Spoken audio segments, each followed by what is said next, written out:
தினம் ஒரு திருக்குறள். அதிகாரம் 12. நடுவு நிலைமை. குறள் 111. தகுதி என ஒன்று நன்றே பகுதியால் பார்ப்பட்டு ஒழுக்கப் பெறின்.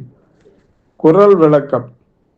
தன் நண்பர்கள், பகைவர்கள், அயலார் ஆகிய 3 தரப்பினரிடமும் பாரபட்சம் காட்டாமல் அவரவருக்குரிய முறைப்படி நடுவு நிலைமையோடு நடந்து கொள்ள முடிந்தால் அந்த நடுவு நிலைமை என்ற ஒன்றே ஒருவனுக்கு மிகச் சிறந்த நன்மையை தரும். குறளுக்கான சிறுகதையை பார்ப்போமா? விவேகானந்தரின் தீர்ப்பு. முன்னொரு காலத்தில் ஒரு கிராமத்தில் சோமு, ராமு என்ற 2 நண்பர்கள் இருந்தார்கள். இருவரும் இணைந்தே ஒரு கூட்டு வியாபாரத்தை தொடங்கினர். தொடக்கத்தில் வியாபாரம் நன்றாக சென்றது. ஆனால் சில மாதங்களில் லாபத்தை பிரிப்பதில் இருவருக்குள்ளும் பெரிய மனஸ்தாபம் ஏற்பட்டது. சோமுவுக்கு அந்த ஊர் பஞ்சாயத்து தலைவரான விவேகானந்தர் நெருங்கிய உறவினர். யாருக்கு? சோமுவுக்கு அந்த ஊர் பஞ்சாயத்து தலைவர் தான் நெருங்கிய உறவினர். அதனால என்ன பண்ணா, அந்த சோமு இந்த வழக்கை தலைவருக்கு கிட்ட எடுத்து போனான்.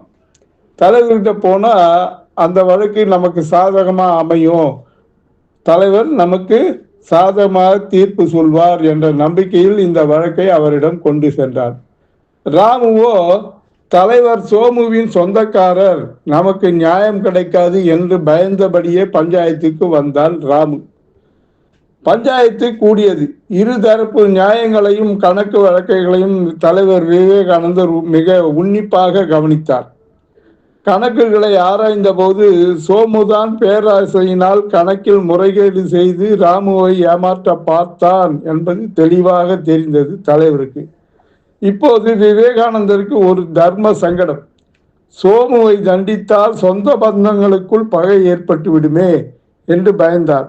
ஆனால் விவேகானந்தர் தன் உறவை சிறிதும் பொருட்படுத்தவில்லை. அவன் சோமுவுக்கு சேர வேண்டிய லாப பங்கோடு அபராதத்தையும் சேர்த்து கொடுக்க வேண்டும்